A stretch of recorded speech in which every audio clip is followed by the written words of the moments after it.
Hello, അസ്സലാമു അലൈക്കും. എന്തൊക്കെയാണ് വിശേഷം? സുഖമല്ലേ എല്ലാവർക്കും? വേറെ എന്തൊക്കെയാണ്? എല്ലാവരും സേഫായിരിക്കുന്നില്ലേ? ഇന്ന് ഞാൻ മാങ്ങ വരട്ടി വെച്ചിട്ടൊരു കുമ്പിളപ്പം ഉണ്ടാക്കുക കേട്ടോ. ഞാൻ ആരെങ്കിലും ഉണ്ടാക്കിയിട്ടുണ്ടെങ്കിൽ ഒന്ന് കമൻറ്റിൽ അറിയിക്കണേ. ഞാൻ പഴുത്ത മാങ്ങയും പഴുത്ത ചക്കയിലുള്ള സമയത്ത് നല്ലോണം വരട്ടി ഫ്രിഡ്ജിൽ കയറ്റി വെക്കും കേട്ടോ. ശർക്കര ഇട്ട് ഏലക്കായും എല്ലാം ഇട്ടിട്ട് വരട്ടി വെക്കുന്നതാണ്. ചക്ക വരട്ടുന്ന സെയിം മെത്തേഡ് തന്നെയാണ് കേട്ടോ മാങ്ങ വരട്ടിയതും. പിന്നെ ഇതിലേക്ക് ഞാൻ ഇത് ഫില്ല് ചെയ്യാൻ വേണ്ടിയിട്ട് തേങ്ങയും ശർക്കരയും 2-3 ഏലക്കായ് പൊടിച്ചതും ചേർത്തൊന്ന് മിക്സാക്കിയതാണ്. ശർക്കര പൊടി ഇങ്ങനെ തന്നെ മേടിച്ചതാണ്, എളുപ്പം കഴിയേണ്ടിയിട്ട് മേടിച്ചതാണ് കേട്ടോ.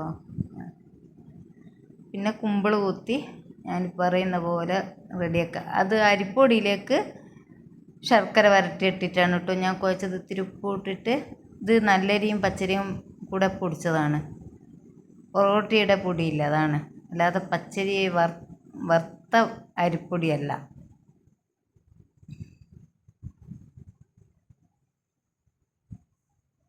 മൂന്ന് കിലോ നല്ലരിക്ക് 1 കിലോ പച്ചരി എന്നുള്ള കണക്കിൽ പൊടിച്ച് വെച്ചാൽ നമുക്ക് എല്ലാത്തിനും യൂസ് ചെയ്യാം കേട്ടോ.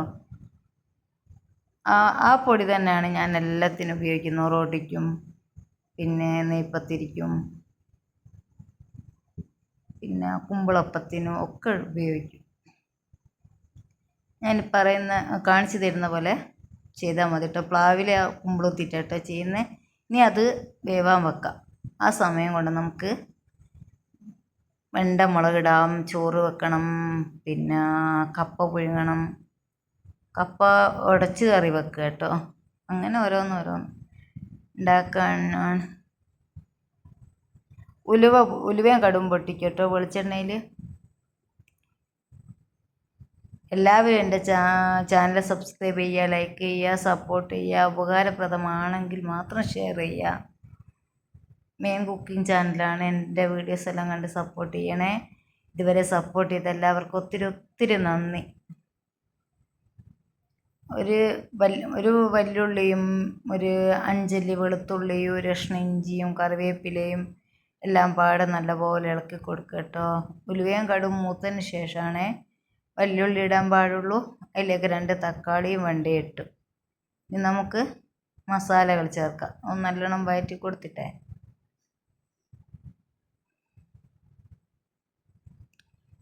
2 സ്പൂൺ മുളക് പൊടി, 1/2 സ്പൂൺ മഞ്ഞൾപ്പൊടി,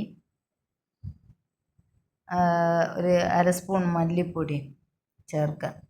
എന്നിട്ട് വാളംപുളി, ഒരു നെല്ലിക്ക വലുപ്പത്തിൽ വാളംപുളി നല്ലോണം പിഴിഞ്ഞ് വയ്ക്കുക.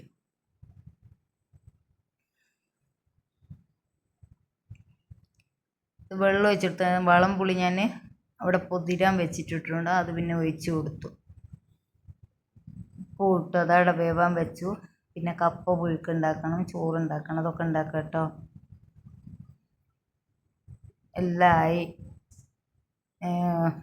കുമ്പിളപ്പവും കറിയും ചോറും എല്ലാം റെഡി ആയിട്ടോ.